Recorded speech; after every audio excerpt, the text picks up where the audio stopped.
daawadayaal waxaan ku sugannahay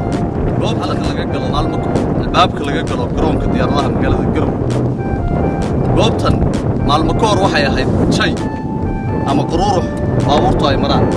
wadamii garoonka oo imika la laamiyay hawshan ayaa muujinaysa in shaqada airport ka socotay labadii sano ee u dambeeyay ay tahay imika mid gabagabo maraysa dhabaha airportkan qaabka uu dhisan yahay waa mid wacajabinaya oo ka duwan laamiyada muddooyinka u dambeeyay lagu arkayay sidadka magaalada Garowe iyo guud ahaan Puntland dhalisha ka muuqatase laamiga waa mid balacahaan yar inkastoo aan xaqiijin karin in qaybta harsan la dhamaystiri doono oo shaqadu ay socoto iyo in kale balse sida tani ay muujinayso waa mid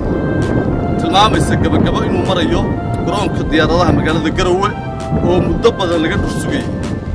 goorma ayuu dhamaanayaa maanta waxaan boqornay afka hore Garowe International Airport oo ahaa wadadii isku xirjay laamiga afafka hore laamiga isku xirjay airportka iyo laamiga weyn ee ay gawaaruhu iskaga kala gooshaan halkaas oo awal ahaan jiray meel rafax oo jay ah oo boor badan oo dib badan حتى جوارد مركي إسباسيسو أما أي وضع صعوريان وكره أي خطر واحد اللي حتى شيل جران يكسب أي وضع جران لكن هذا الحمد لله رب العالمين وحال صار لامي جاسوه حل دلع وحال يجمع قطع هذا كان دلع كله حوج على الوضع دلعنا دلع بالنايين وحنقول إن شاء الله إن أيضا لبروحين دوره ما دام أنها شعب وينه غير بنتلان gaar ahaan gobolka Nugaal aad baan ugu faraxsanahay inaan soo noqono anoo rag badan aan maartaagan sigeesa boqoshaa u nimaano maantii si laga dhawaajinay si la sugayna 8 January oo ku beegan xilliga la doortay Professor Abdul Maxamed Ali Gaas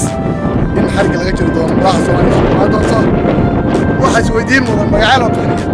shacabna maartay kana wajinay Garowe magac ma Garowe waa magac guud laakiin yaa lagu xuso doonaa airportka Garowe